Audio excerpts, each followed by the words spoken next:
Welcome back to the channel. It is your guide, Sander.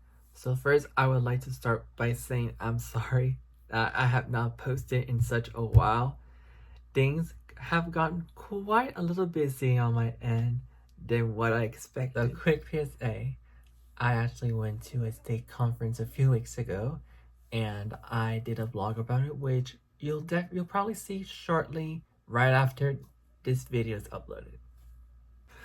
So for today's video, we're going to be diving into some very fun topic. This is me post video.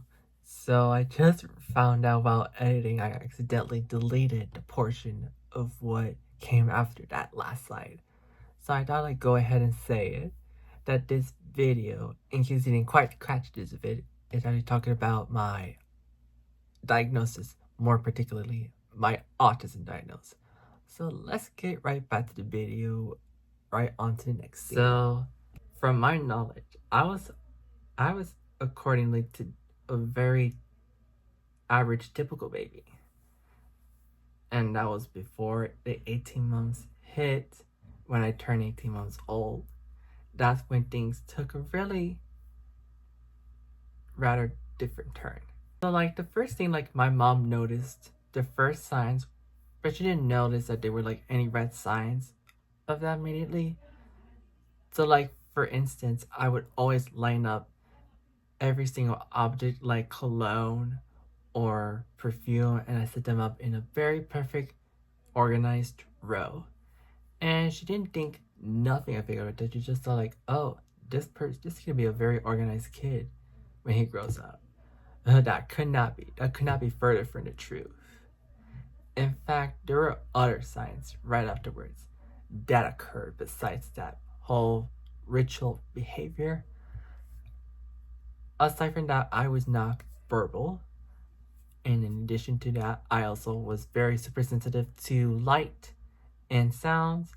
I can't stand thunderstorms as a little boy. And sometimes I can't even stand it to this day. So annoying. And so there now, my mom was very concerned by that point. And so she decided to look for answers. And so there she tried to find specialists that could try to know how to handle a situation like mine. And by the time I was 3 years old, she took me to a psychologist, I believe. In that time, we were both living in Puerto Rico. And there, the doctors like evaluated me and said, oh, we can't diagnose him. We can't give him a diagnosis of autism. Because according to them, I exhibited 9 out of the 12 criterias of an autism diagnosis, but it couldn't diagnose me with that label because they didn't want that label to apparently follow me. And they said the most appropriate time would be at age 5. And of course, Puerto Rico did not have much services to offer at the time or resources. So my mom decided to move down to Florida, specifically Jacksonville, Florida. And we stayed for at least a few months before we moved down to South Florida, Central Florida, to be specific.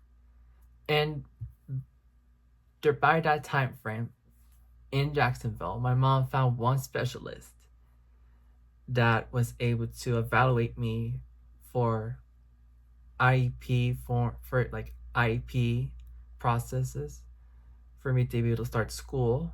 So a couple months in, like after moving down to Florida and eventually starting school, I was already by now 5.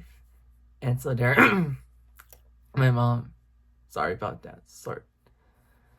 So my mom decided to take me down to a neurologist down in Central Florida. And by there, I was there given the official diagnosis of the autism. So there we have it, the story of how I got diagnosed. If you guys have any questions in relation to this video, feel free to comment down right below. And if you enjoyed this video in its entirety, please give it a thumbs up. And please make sure to subscribe, and I'll see you on the next video.